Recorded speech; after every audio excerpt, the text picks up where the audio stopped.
Hola, ¿qué tal? Muy buenas tardes a todas y a todos y muchísimas gracias por estar aquí acompañándonos un año más.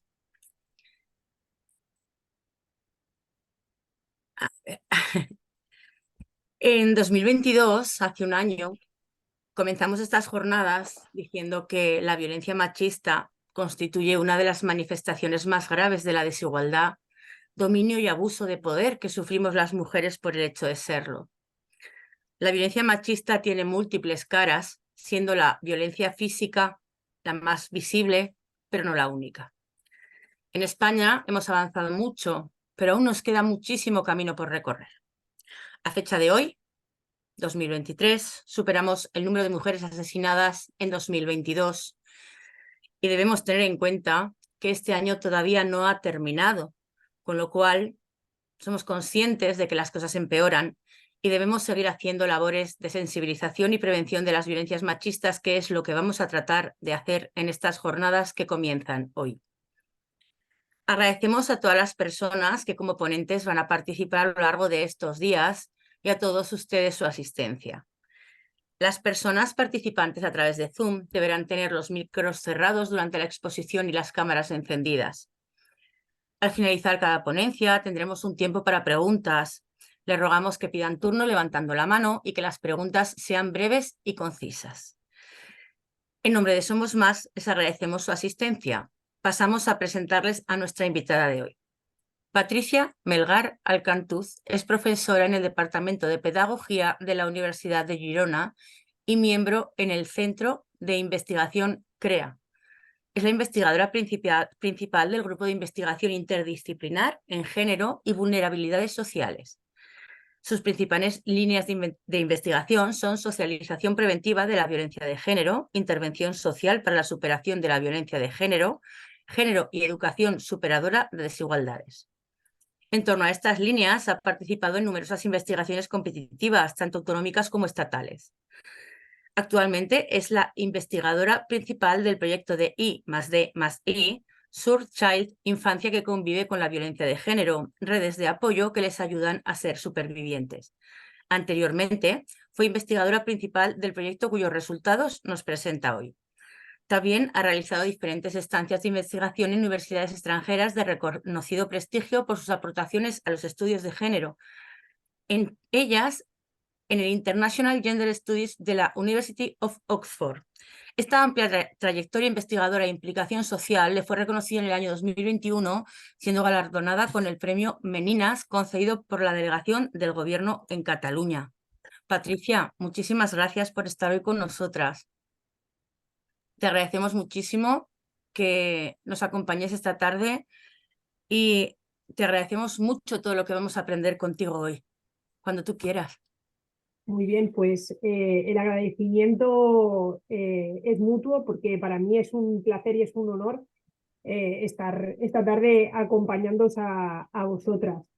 Tanto a Teresa como a Natalia tuve el honor y el placer de conocerlas hace un par de años ahí en Zaragoza y bueno, pues yo lo que voy a explicaros hoy, me parece importante empezar así, no de manera rigurosa como empezamos explicando las investigaciones, pero sí que entendáis, y esto que nos va a explicar hoy aquí, o a la pregunta que intenta dar respuesta Patricia, ¿de dónde sale, no? Pues sale precisamente de investigación, pero ¿de qué tipo de investigación? O cómo me gusta a mí o creo yo que hay que realizar la investigación. Pues hay que realizarlo hablando con personas como Teresa, como Natalia y como todas las componentes de asociaciones como Somos Más. ¿Y por qué? Pues porque son asociaciones que demuestran estar mejorando la vida de las mujeres.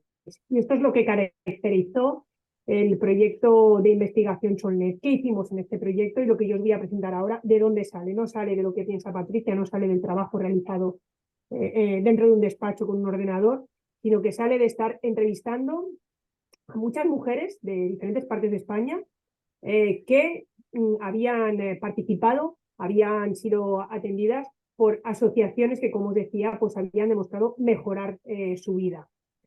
Pero bueno, para mí lo importante, o cuando digo que es un privilegio poder estar compartiendo este rato esta tarde con vosotros y con vosotras, es precisamente porque creo que La finalidad que perseguimos es ampliar todas las redes de personas que puedan estar ayudando a mujeres de manera efectiva y así lograr en un futuro que la presentación que nos ha hecho hoy Natalia diciendo las cifras que nos decía, pues quede prácticamente en el olvido y si puede ser ni siquiera tengamos necesidad de hacer estas jornadas y queden como algo que hacíamos en el pasado. Bien, mirar, lo primero de todo, no voy a irme deteniendo en muchos conceptos teóricos, ni mucho menos, porque lo que os digo, de alguna manera quiero que las personas que estemos aquí podamos compartir pues el cómo podemos ayudar y el cómo construir estas redes, ¿no? Lo primero de todo es el por qué o el para qué, ¿no? Lógicamente, para reducir las cifras que nos decía Natalia, pero lo que hay detrás de esas cifras, de esos números, son personas, son historias de vida y son historias de vida que lo que buscan es recuperarse de la violencia de género, ¿no? ¿Y qué hay detrás de esta idea de recuperación o cómo definimos la idea de recuperación? Pues yo no, ya veis que he saltado rápido la diapositiva que hacía una definición más teórica, así que me voy a dos ideas de fondo, ¿no? Una de ellas que es bueno, lo que está después, que es algo más que sobrevivir.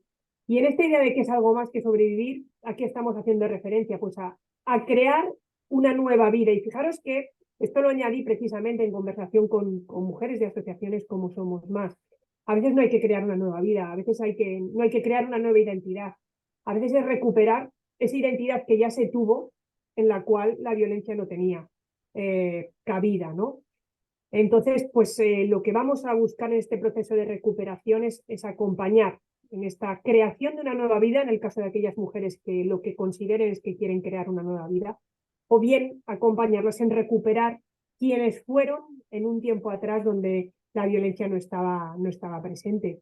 Y no lo podemos negar, ¿eso a qué nos lleva? Pues sí, pues nos lleva a cambios muy importantes y muy de fondo en su visión de las relaciones, también en la visión que tienen de sí mismas en ese momento actual y a veces también pues en esa filosofía de vida, valores o el cómo entienden, en definitiva a veces el recuperar esa mirada positiva de que la vida puede ser algo mucho mejor de lo que están viviendo en ese momento.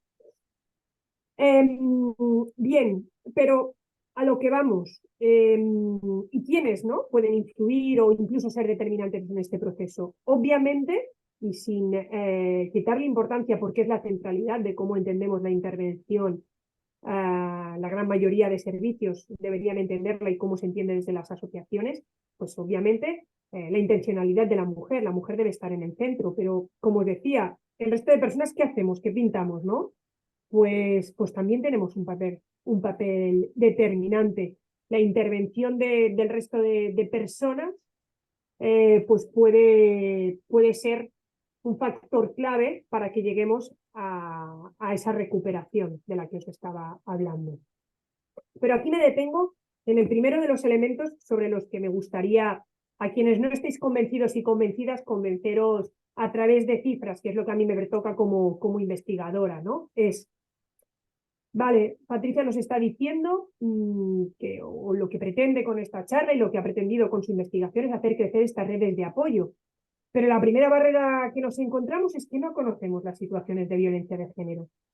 Bien, llevo ya muchos años llevando a debate siempre este cuestionamiento, tanto en espacios académicos como en otro tipo de charlas, y siempre digo, no es cierto que no conozcamos situaciones de violencia de género, no es cierto que la ciudadanía le sea una sorpresa cuando se entera de que están ocurriendo a su alrededor situaciones de violencia. Bien, es cierto que hay algunas situaciones que se nos escapan, pero fijaros la cifra que obtuvimos nosotros en nuestra encuesta. Estamos hablando de una encuesta que pasamos en todas las comunidades autónomas con una muestra de más de 1.500 personas, una muestra representativa de hombres y mujeres mayores de 18 años y, como os digo, de todas las comunidades autónomas. Pues a casi 7 de cada 10 personas les habían explicado o habían presenciado algún caso de violencia de género. A 7 de cada 10. Estamos hablando de una cifra muy elevada. Pero os voy a dar otro detalle que también cuestiona muchas veces estas conversaciones que hemos podido tener con amigos, con amigas, en espacios informales, ¿no? Esta idea de no, bueno, es que las mujeres no lo explican. Obviamente no lo publican en el diario. Obviamente no salen con un altavoz a gritarlo a los cuatro vientos lo que están viviendo, pero que lo explican a alguien es cierto. Porque de ese 68% que yo os estaba diciendo, en este caso el 61%, lo que les había ocurrido es que a alguien se lo habían explicado, es decir, a 6 de cada 10 personas, alguien les ha explicado que están viviendo esta situación.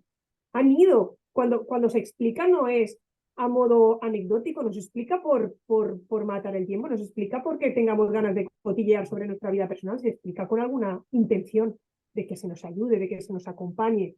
Entonces, ya os digo, las mujeres no lo están explicando de manera masiva, pero sí que lo están explicando a alguien, a un familiar, a una amistad, a un compañero o compañera de trabajo. A veces a alguien que hace poco que conocen, pero que les ha resultado de su confianza.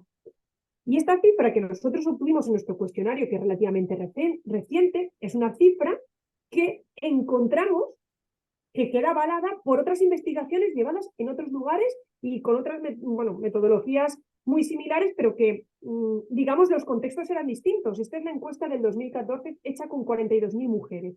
Fijaros, el 67% de las mujeres que habían sufrido violencia física o sexual con la pareja o expareja acudieron a la policía, a otros servicios o lo explicaron a alguien. ¿Veis? La cifra muy similar a la que nosotros obtuvimos. Momentos distintos, eso era 2014, lo nuestro fue 2021. Y también un contexto distinto, una muestra mucho más grande y también sale prácticamente 7 de cada 10 mujeres lo habían explicado a alguien. Y una cifra muy similar a la que podéis encontrar en otras investigaciones. Bueno, no se han añadido aquí las otras cifras, pero encontrábamos cifras que oscilan siempre entre el 60-70%.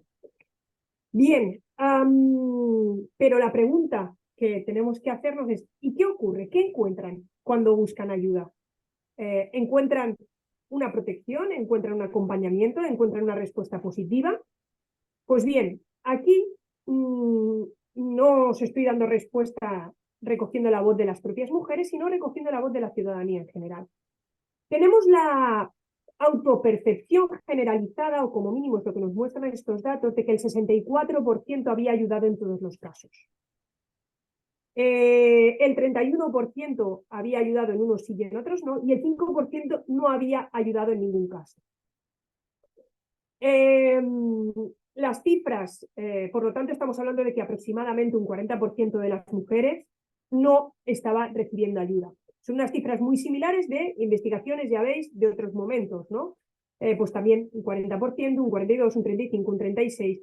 Estamos hablando de que aproximadamente un 40% no reciben ayuda por parte de nadie, pero yo os diría,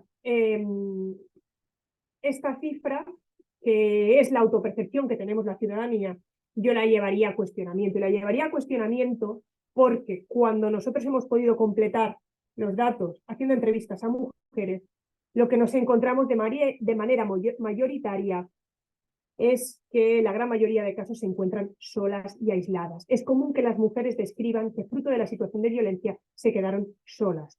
Y aquí tenéis pues un par de citas de mujeres que nos venían a decir, ya veis, la segunda nos dice, pues de 20 personas más o menos a las quienes se lo explique, pues 5 o 6 personas que hicieron algo. Y la anterior nos decía ninguna, si fueron 20 ninguna, y si fueron 50 ninguna, si fueron 10 ninguna. A mí no me ayudaron en nada, al revés. Intentaron hundirme más. Lo que pasa es que no pudieron.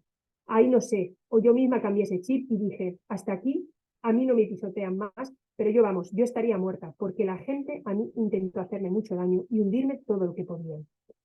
Es decir, debemos negar que la violencia no es conocida, porque las cifras nos lo demuestran. Sabemos que hay un porcentaje de mujeres que no reciben ningún tipo de ayuda y es a veces mayor de la que podemos imaginar. ¿Y por qué no están actuando? ¿Cuál es la principal barrera que nos decían en nuestra investigación? Bien, la gente nos decía que no estaba actuando, en primer lugar, porque no tenían suficiente conocimiento, pero en segundo lugar, y esto es un punto que destacamos en los resultados de nuestra investigación, es por el miedo a las posibles represalias o consecuencias o ataques que pudiesen recibir ellos. Y o, en caso de que recibiesen algún tipo de ataque, nadie les ayudase. En definitiva, lo que ha venido a nombrarse como violencia de segundo orden o violencia de género aisladora. Esto, me vais a permitir que le dedique un minuto, es algo que en el caso de cuando hablan, por ejemplo, de las personas del entorno, ¿no? Nosotros utilizábamos mucho nuestro cuestionario preguntándole a la gente cuál era su experiencia, pero luego diciendo, ¿y las personas de tu alrededor cómo crees que reaccionan? ¿Por qué crees que reaccionan así? Y aquí veis ya que la cifra subía hasta el 64% y pasaba a ser el principal motivo. Decían, la gente no actúa por miedo a las consecuencias que pueda tener para ellos. Pues esto, como os decía, es lo que se ha venido a denominar como la violencia de género aisladora, que en algunas comunidades autónomas hemos logrado ya incorporar en nuestra legislación, como es el caso de Cataluña, como una forma de violencia. Esto es especialmente importante. ¿Por qué? Porque el hecho de que sea reconocida como una forma de violencia nos lleva a que existan también recursos que van a proteger a quienes protegen, que van a ayudar a quienes están ayudando. Y eso, sin duda, va a lograr que podamos multiplicar el número de apoyos que las mujeres tengan. ¿Por qué? Porque fijaros, el nombre de esta violencia, el nombre que se ha acuñado es el de violencia de género aisladora. ¿Por qué?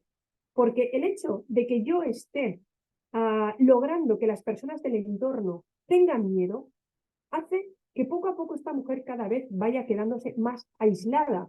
El miedo las lleva a apartarse, a alejarse de ellas, y de esta manera ese aislamiento lleva a que ellos puedan ir ejerciendo su violencia, su dominación, su abuso, cada vez con mayor impunidad, no solamente de las leyes, sino también de la comunidad y del entorno. No hay nada que se oponga, no hay ninguna barrera para que ellos ejerzan esa dominación, ¿no? ¿Por qué? Porque van lanzando este mensaje, ¿no? Este castigo ejemplar de que involucrarse a favor de las víctimas tiene consecuencias negativas.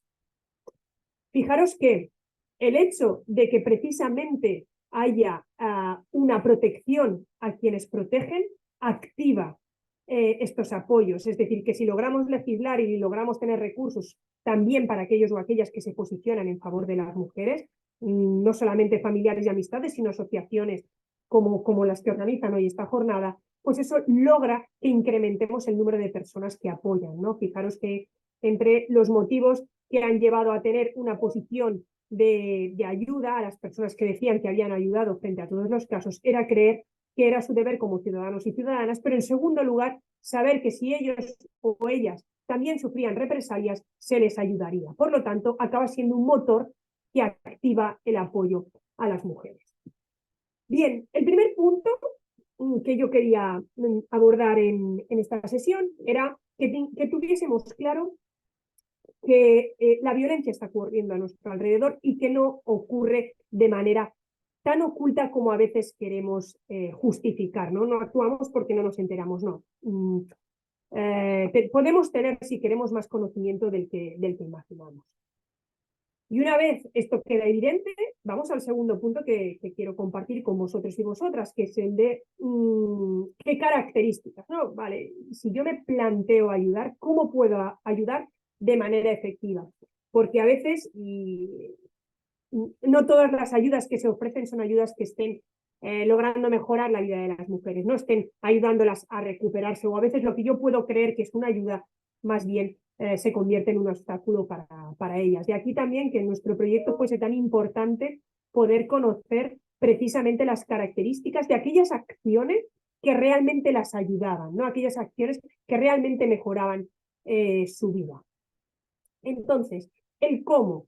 Yo aquí os voy a destacar 3 puntos. El listado, como veréis, es muchísimo más largo, pero hay 3 puntos sobre los que sí que me gustaría detenerme y luego ya pues, os muestro el otro listado y bueno, pues igual en futuras jornadas podemos irlos abordando uno por uno con mucha más tranquilidad.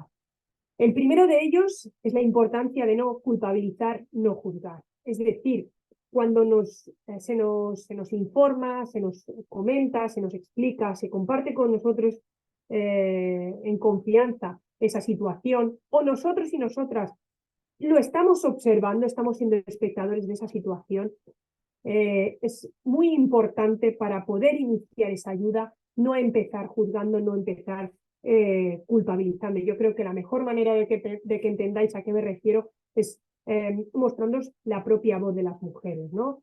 En este caso, una de ellas nos decía, tú necesitas a alguien ahí, o que te dé la mano, o que te diga, llora, pero no a alguien que te juzgue, en plan, estás aquí porque tú te lo buscaste, o estás sola, simplemente estás sola, como si te vas a un hospital o te llevan ellos. En todo momento debería haber alguien acompañándote. Y en este caso, esta segunda cita es de una asociación que realiza acompañamientos, una de estas asociaciones que, como decía, podemos constatar que están mejorando la vida de las mujeres. Y decía, yo creo que les damos mucha seguridad, o sea, es como un soporte, saber que no están solas y que alguien está ahí, pase lo que pase, porque lo que hacemos de voluntarias lo hacemos de una manera altruista. Así que ellas saben que nosotras estamos ahí porque queremos. Entonces, el soporte y la ayuda que les damos a ellas es el de alguien que está ahí y que no las juzgará para acompañarlas en lo que sea. Bien, el segundo de los elementos es el de poner en valor su potencial transformador. Pensar que en muchos casos estamos hablando de mujeres a quienes se les ha dicho de muchas maneras distintas que no podían, que no eran capaces, que se las ha intentado anular. Y lo que no puede ocurrir en nuestro proceso de acompañarlas y de ayudarlas es que también nosotros volvamos una vez más a robarles la voz, a robarles su capacidad de acción. Por lo tanto, es súper importante que en este proceso de acompañarlas las pongamos a ellas, las dejemos ponerse a ellas, porque al final no somos nosotros y nosotras quienes las tenemos que poner, sino que son ellas mismas quienes tienen que decidir ponerse en el centro y que nosotros sepamos ponernos a un lado para que ellas puedan ser las protagonistas de todas las decisiones. ¿Y eso en qué se concreta? Pues en basar las intervenciones en sus necesidades, en que se las coloque en una posición de protagonismo, que se las ayude a empoderarse para que conozcan sus derechos y los defiendan, en no tener una actitud paternalista, en tener altas expectativas, en, como os digo, ¿no? Poner a su disposición toda la información necesaria para que ellas posteriormente puedan decidir cómo quieren y cómo deben recorrer el camino. Y una vez más, creo que lo importante es que podáis escuchar de sus testimonios a qué va referida esta idea, ¿no? Esta tercera cita que dice, rehace tu vida, rehacer tu vida es seguir tu camino, y un lema nuestro es, tu camino lo haces tú. Y es verdad, lo tenemos que hacer nosotras y solas, además porque es necesario. Esta otra mujer que decía, si yo ahora mismo tengo una mujer que ha trabajado en los medios de comunicación, tengo a una que sabe de gestoría, alguna que es maestra, y esto nos lo decían, por lo que ahora seguido os relataré, encontraban en algunos servicios, ¿no? Dice, pues voy a intentar buscar una profesión que ella necesite, pero ¿por qué voy a buscar de limpieza si ha trabajado toda su vida de abogada? Nos encontrábamos mujeres que nos explicaban que la atención que habían recibido en los servicios era una atención, digamos, algunas nos decían, ¿no? Una atención más mecánica en la cual no las estaban mirando a ellas como personas individuales con una trayectoria vital concreta, sino, pues eso, en base a lo que ellos hacían en una intervención tipificada, pues iban aplicando, ¿no? Dice, pues en este caso decían, pues vamos a intentar buscar de lo que ellas han estudiado y de lo que se han dedicado y en lo que han trabajado toda su vida, pero no tiene por qué ser de limpieza, que parece que es la única salida, no hay otra para ellas. Y esta otra cita que decía, al final nosotras siempre lo decimos, hay que dignificar a la mujer. La mujer es una persona digna, que ha sufrido un proceso de victimización por parte de otra persona, con la que tenía un vínculo emocional, pero es igual de digna, no es la pobrecita que. Entonces nosotras trabajamos de una manera solidaria, pero no hacemos caridad. Y luego el tercero de los puntos que os quería destacar es el que hace referencia a, entre los diferentes aspectos que podemos reflexionar o ayudarlas a reflexionar, es el de ayudarlas a recordar, a identificar lo que han vivido. Esto cuando estamos hablando de un acompañamiento siempre debe ser desde... es decir, en algunos casos estas mujeres están recibiendo ya o estarán teniendo el acompañamiento de un profesional, de un psicólogo, de una psicóloga, que va a trabajar también estos temas. Por lo tanto, sí que desde la prudencia de no pretender hacer una intervención profesional, pero sí que en muchos casos una amiga, una persona que hace más tiempo que la conoce o una persona con la que establece una relación no profesional, no como las que se establecen dentro de los servicios, puede ser un buen espacio para ayudarla a recordar pues, lo que vivió, para ayudarla a identificar algunos de los episodios vividos que quizás han quedado en el olvido o quizás no ha identificado como tales. Por ejemplo, en esta primera cita decía conmigo, en general con todas, pero conmigo particularmente, están trabajando bastante esto. Porque ahí tengo como una vulnerabilidad con respecto a eso. Y lo peor que me podría pasar es volver a caer en lo mismo. Por eso intento estar atenta e intento seguir con la terapia, e ir mejorando, e ir dando cuenta cada vez más antes de cualquier cosa que pueda haber de una manipulación, un doble sentido. Es decir, que podemos acompañarlas para identificar estos puntos de debilidad, ¿no? Estos puntos en los que estas experiencias de violencia, estas vivencias de violencia, estas relaciones de violencia, pues han ido afectando en su manera de actuar, en su manera de ver las cosas, en su manera de interpretarlas, y este acompañamiento pues puede ayudar a esta identificación. Esta otra cita que nos decía, dice, pues tú no le puedes decir, pues ahora tienes que dejar a este que es un sinvergüenza, pero sí llevarla a la realidad. Por ejemplo, cuando dicen, pues es que es el padre. Entonces yo digo, claro, no, nos han dicho que los que tienen hijos entre sí son padre y madre, pero son conceptos culturales, porque también hay reproductores de la especie, porque un padre no se dedica a maltratar y a montar un cipi en su casa. Intolerable no solamente para ella, sino para los niños. ¿Tú crees que estás favoreciendo a los niños que se esconden en su habitación, cierran la puerta y no salen? Y a los que tú les dices a la cama que viene papá. O esta otra que nos decía, les tienes que abrir la cabeza y la mente muchas veces y que vean. Porque yo muchas veces les pregunto, ¿y abusos sexuales? Y me dicen, no, no, no. Y yo les digo, a ver, ¿cuántas veces te has sentido obligada a mantener una relación para no tener bronca luego? Porque ya te digo, eso se queda ahí guardado, en el baúl, bajo llave, pero está ahí. Pues en este acompañamiento podemos intentar ayudar a abrir ese baúl de recuerdos que por el hecho de estar bajo llave las pueden continuar haciendo vulnerables frente a otras situaciones de manipulación, de dominación y de abuso. Y cuando estamos hablando de recuperación, estamos hablando de una mirada a largo plazo, de una recuperación que no solamente las lleve a un bienestar actual, sino también a un bienestar en un futuro. Veis aquí que el listado de todo lo que identificamos y trabajamos a lo largo de la investigación es mucho más largo. Otros aspectos muy importantes es la sinceridad en todo el proceso. Hay veces en que esa sinceridad no se corresponde con lo que nos gustaría escuchar. Lo sabéis muy bien, asociaciones como Somos Más, que a veces esa sinceridad lleva a explicarte cuál es la cruda realidad a la que te enfrentas cuando hablamos de procesos jurídicos, pero no podemos negar qué es lo que vamos a encontrar. Luego otros aspectos importantes como pueden ser pues potenciar esta autonomía. Luego otros elementos como son el discurso de la posibilidad o también, por ejemplo, el de no criminalizar a todos los hombres, ¿no? El mostrarles que existen, tenía alguna cita que os quería mostrar, ¿no? Pues el reflexionar sobre los diferentes tipos de masculinidad. El problema o la violencia no es ejercida por todos los hombres, sino que es ejercida por aquellos hombres que responden a un patrón de machismo, de patriarcado.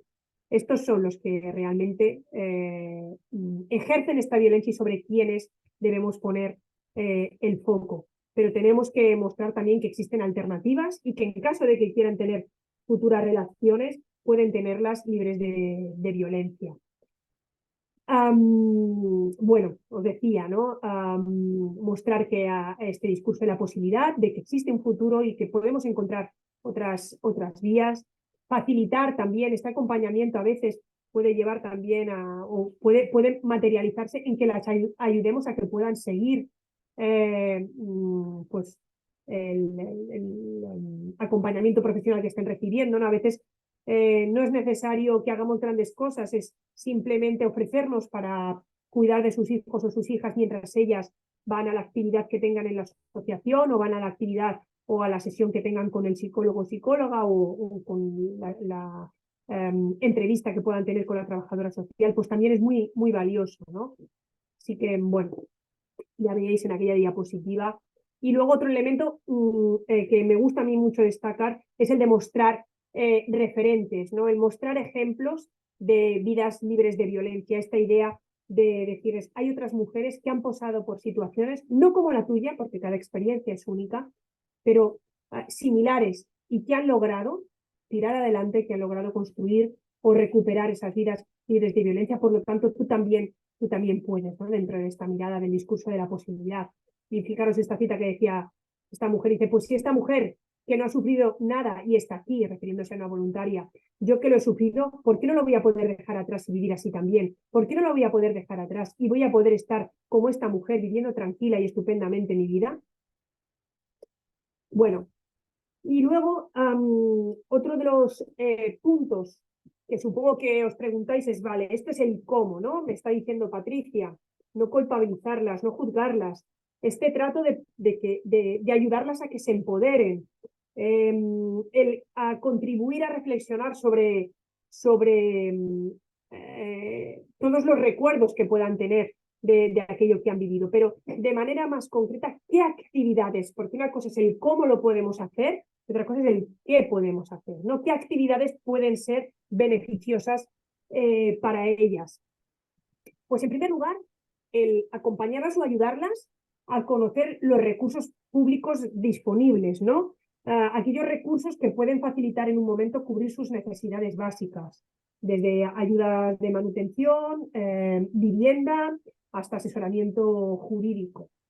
Luego, otras actividades que también se valoran importantes es proponerles o animarlas a que en aquellos casos que sea necesario hagan cursos formativos que ayuden o que contribuyan a su inserción laboral y más concretamente a su inserción social. ¿El por qué? Pues porque de ello depende en muchos casos su autonomía económica y sabemos que su autonomía económica es muy importante para que puedan también completar este proceso de recuperación.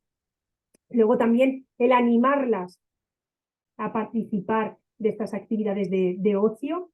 En estas propuestas no todo tiene que ser estar 24 horas hablando de lo que hemos vivido, de lo que hemos sufrido, de cuáles son las secuelas, de todo aquello que tengo ahora que hacer en concreto para poder realizar los pasos que jurídicamente me marcan. No todo debe ser en torno a la violencia, sino que también en esta idea que decíamos, ¿no? De recuperar esa identidad libre de violencia o de construir esta nueva identidad libre de violencia, pues hay que ayudarlas a que descubran qué les apetece hacer, qué quieren hacer, y ello pues lleva a que puedan participar o las animemos a que participen desde actividades de baile, de excursiones, de lo que a ellas les apetezca.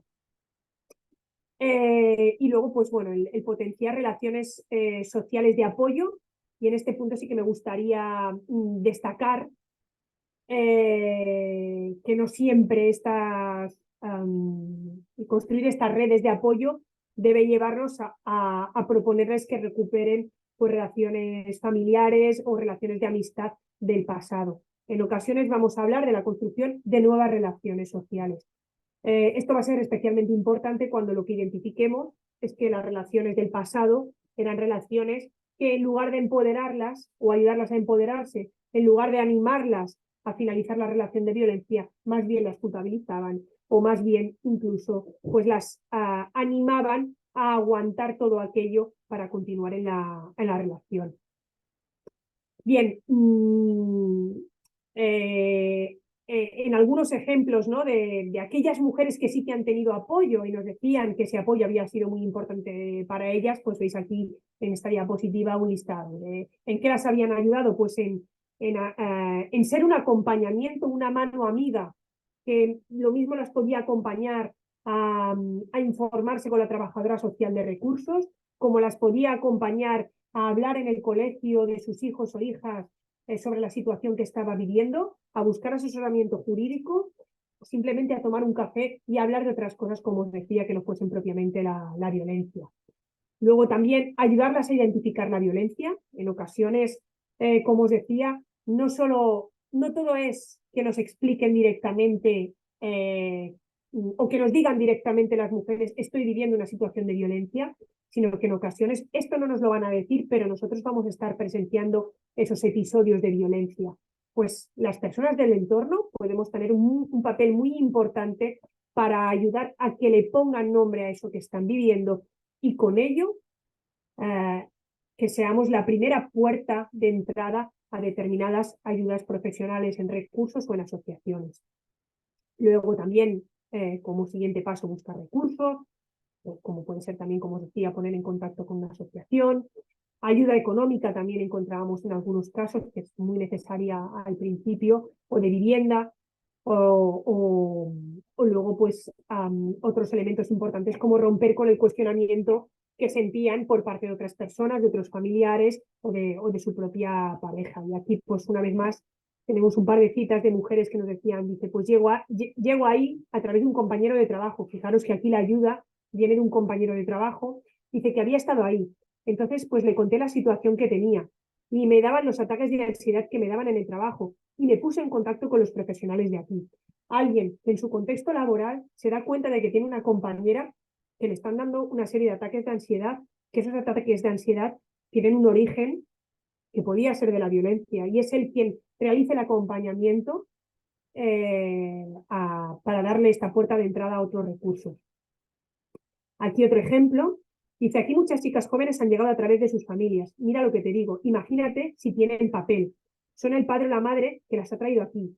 Y esa parte de refuerzo familiar, una vecina o una amiga lo hace, o una amiga hace lo que no te puedes ni imaginar. Esas mujeres salen porque están acompañadas. Hay mujeres que tienen la suerte de que esa compañía sea de alguien ya conocido, que nunca las puso en duda, nunca las cuestionó. En otras ocasiones, ese papel pues viene dado de nuevas relaciones que establecen pues en el marco de una asociación o de nuevas amistades. Aquí un par de citas más de mujeres que nos destacaban que en este caso sí que habían sido acompañadas y que habían tenido ayuda. Y que, bueno, y a mí me gusta siempre estos compartirlos porque, bueno, pues este discurso de la posibilidad y este discurso de mostrar referentes nos tiene que animar a todos a crear estas redes de apoyo, ¿no? Y en este caso decía, pues por ejemplo, mis amigas en escucharme, acompañarme, que me acompañaron a la declaración judicial. Ellas fueron de testigos entre comillas, porque lo que fueron a decir básicamente es que yo me alejé este tiempo y que a lo mejor había actitudes mías que yo estaba retraída, como por ejemplo cuando hablaban de temas de sexo y que yo estaba retraída en esos temas, o en ocasiones esporádicas que hubiera coincidido con él, de mandarme una cosa, pero que ellas no vivieron. Pero ellas sí que fueron igual a testificar. Entonces, siempre tuve el apoyo de ellas y también para hablar, si tenían que acompañarme a cualquier sitio. Y luego esta segunda cita que dice, había algo que estaban viendo ellos y que no estaba viendo yo. Lo que decía antes, ¿no? De este importante papel de que se puede contribuir a que identifiquen. Dice, yo no me lo iban a decir por maldad, sino más bien al contrario. Y entonces, claro, es como que presté atención de las cosas, de cómo me trataba o las cosas que me decía. Quiero decir, es como que, ¿tú te acuerdas cuando ese le mandamos a la porra cuando nos trató mal? ¿A este por qué no le mandas a la porra? Es como decir, no sé, un novio que yo tuve antes salía con otras mujeres y mira, chao. Este se me pierde todos los días y no le digo chao. ¿Qué pasa? Entonces empecé a hacer preguntas. Este demonio está ahí, está por ahí con su hijo en mi barriga, buscándome las razones que yo misma iba viendo y pensando, ¿por qué me quiero quedar aquí?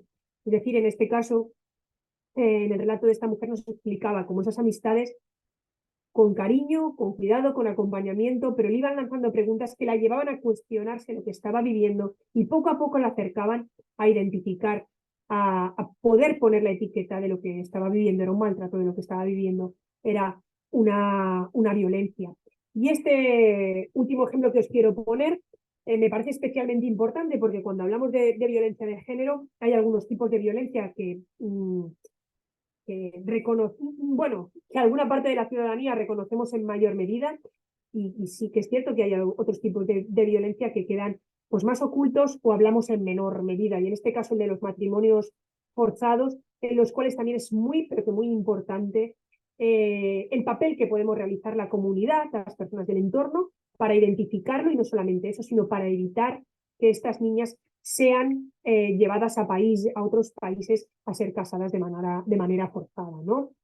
Y en este caso, pues el apoyo surge de la escuela. Dice, se habló con la escuela y muy bien. Tanto la tutora de esa persona como la escuela se les explicó lo que estaba pasando, sin tener gran seguridad nosotros, pero se les explicó. Y luego ellos encontraron una fórmula para saber lo importante que era para aquella familia viajar o no. Estamos hablando de una asociación que se dedica a prevenir matrimonios forzados y en el momento en que identificaron una niña que podía estar en riesgo, automáticamente pensaron que su vía de entrada a la familia y a esa niña podía ser la escuela más que ellas mismas como asociación, y así lo hicieron, y la respuesta positiva de este profesorado fue clave para que esa niña no viajase y para poder tramitar a través de la administración pública la retención del pasaporte de esta niña y, bueno, pues como os digo, evitar un matrimonio de una menor.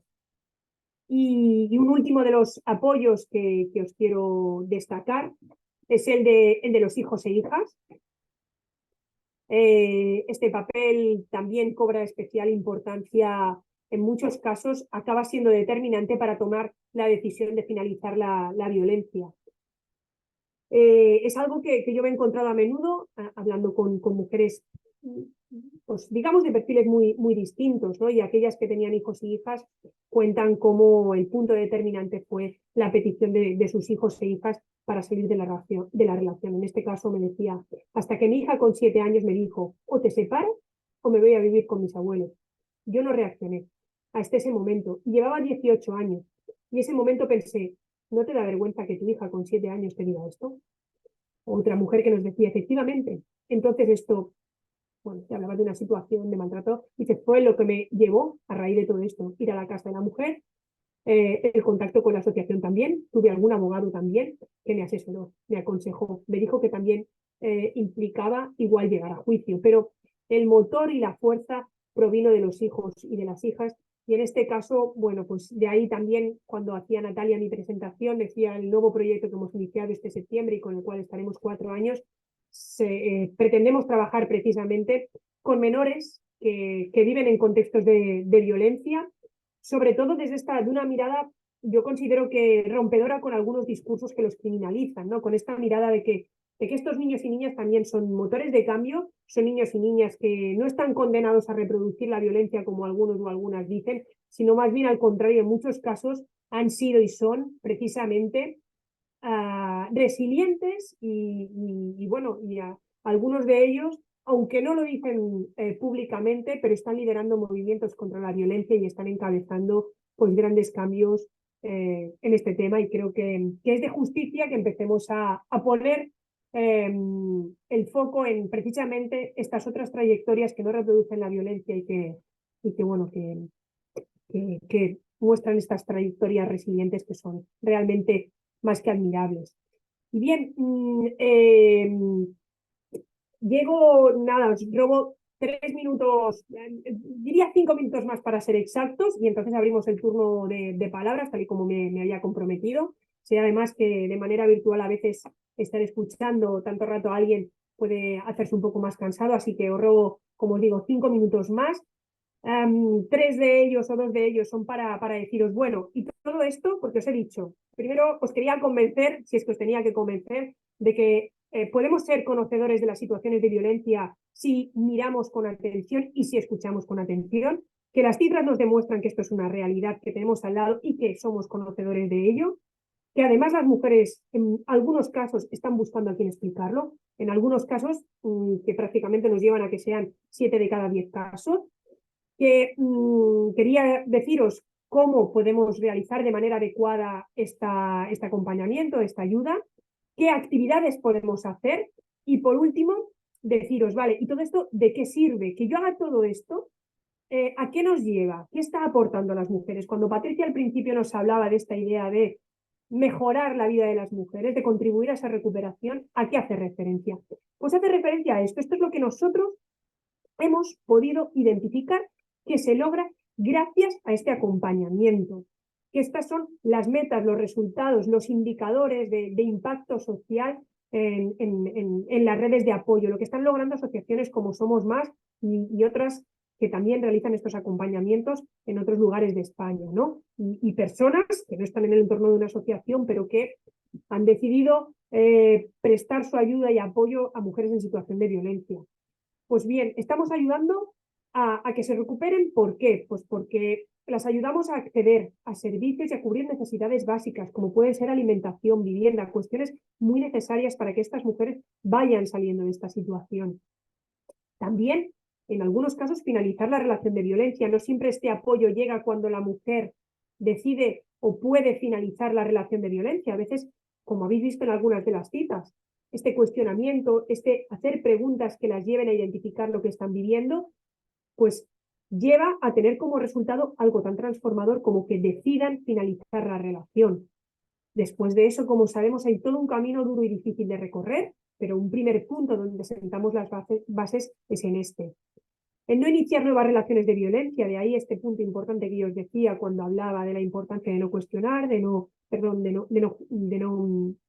juzgar, de no culpabilizar, pero el proceso, el tercer elemento que yo os destacaba es el de ayudarlas a trabajar este baúl de los recuerdos, ¿no? El trabajar ese baúl de los recuerdos es lo que prepara, lo que fortalece esta parte emocional que nos debe proteger frente a posibles futuros abusos, la que debe romper con esa vulnerabilidad que se ha construido a lo largo de la relación de violencia. Luego otros elementos como ayudarlas a empoderar, recuperar el control sobre su vida, lo de restablecer relaciones sociales, como os decía, en algunos casos, restablecer relaciones rotas como consecuencia de la violencia, como pueden ser con la familia, con las amistades, pero en ocasiones, si esas relaciones no son constructivas, esas relaciones no son favorecedoras para la mujer, pues es la construcción de nuevas relaciones. Luego soñar con este futuro, estos nuevos proyectos de vida, superar las secuelas de la violencia, depresión, ansiedad, a veces también ayudar a superar el abuso de sustancias tóxicas y cambiar la visión negativa del mundo, ¿no? El darse cuenta de que existe un futuro, de que hay un camino por recorrer y que además van a tener nuestro apoyo y acompañamiento para llevar adelante este trayecto. Bien, yo los últimos os decía, os robo dos y luego os quería robar 3 minutitos más que son para proyectaros tengo por aquí abierto, aquí lo tengo. Vale, es para proyectaros el vídeo que hemos preparado de difusión para la ciudadanía. Y bien, queda, digamos, todo lo que yo os he explicado, pues de manera que hemos intentado que sea didáctica, pues bastante explicado. Lo pongo, me confirmáis que lo escucháis bien. Una hermana, una amiga, una vecina, una compañera de clase del trabajo puede estar sufriendo violencia de género. A 7 de cada 10 personas nos han contado o hemos presenciado una situación de violencia de género. ¿Te suenan algunas de estas situaciones? No te sumes a la violencia. Tú puedes ayudarla a recuperar una vida libre de violencia. Veamos ejemplos de acciones concretas que tú puedes hacer. Ayúdala a identificar la violencia que ha vivido, a desvincular el amor de la violencia y a reconstruir sus recuerdos. Puedes decirle algo así. Alguien que te hace sufrir, no te quiere. El maltrato empezó seguramente antes de lo que recuerdas ahora. Por ejemplo, si te menospreciaba o si te costaba tener relaciones sexuales. Ayúdala a informarse sobre sus derechos, solicitar ayuda y acceder a servicios que le permitan cubrir sus necesidades básicas como asesoramiento legal, psicológico o de vida. Puedes ayudarla a crear nuevos propósitos de vida. Propone participar en actividades de ocio o cursos de formación que le puedan interesar. Anímala a recuperar el contacto con amistades, familiares, así como establecer nuevas relaciones que sean un entorno seguro y positivo para ella.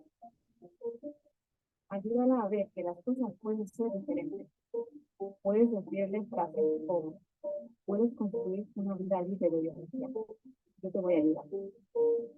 Muestra el ejemplo de otras mujeres que hayan logrado recuperarse de la violencia de género. Por ejemplo, acompáñala a conocer algunas asociaciones. Estas asociaciones son algunas asociaciones. Veamos ahora cómo actuaría una experiencia para la historia de manera de escúchala sin culparla, poniendo en valor todo lo que ella es capaz de hacer. Acompáñala, hazla sentir que no está sola preocupándote por ella. Anímala a recuperar el control sobre su vida. Empodérala. Dile algo como: es importante que seas tú quien tome las decisiones y marque el ritmo de los siguientes pasos. Yo te voy a ayudar, pero tú tienes la última palabra sobre tu vida.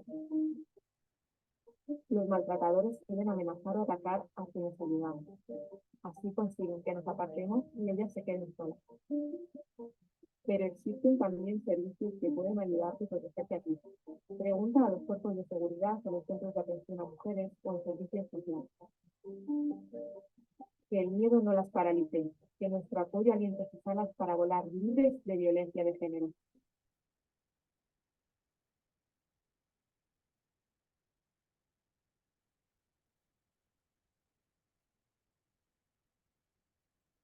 Bien, pues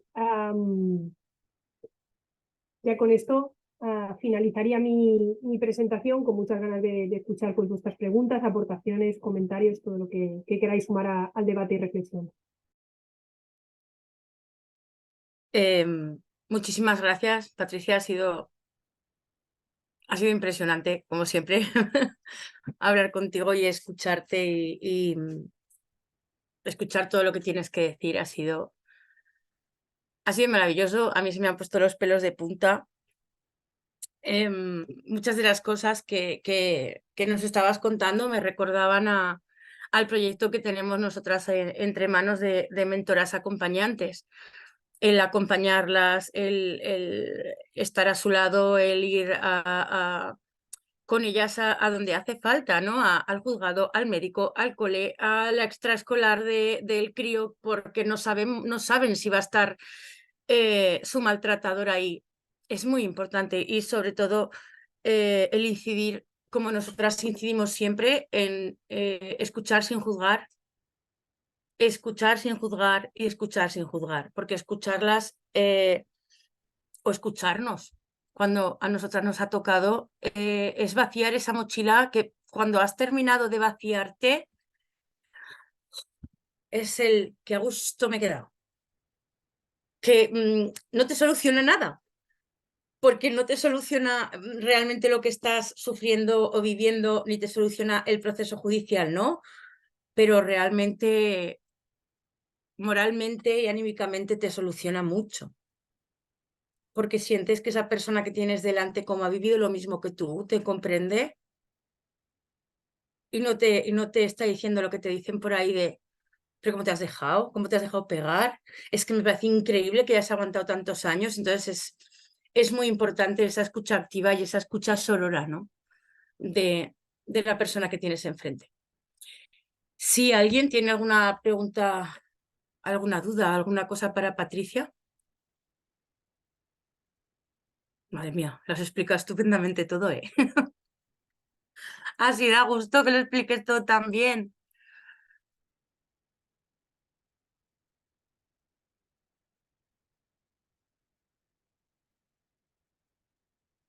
Estupendo, estupendo. Así me parece maravilloso que nos haya quedado a todas y todos meridianamente claro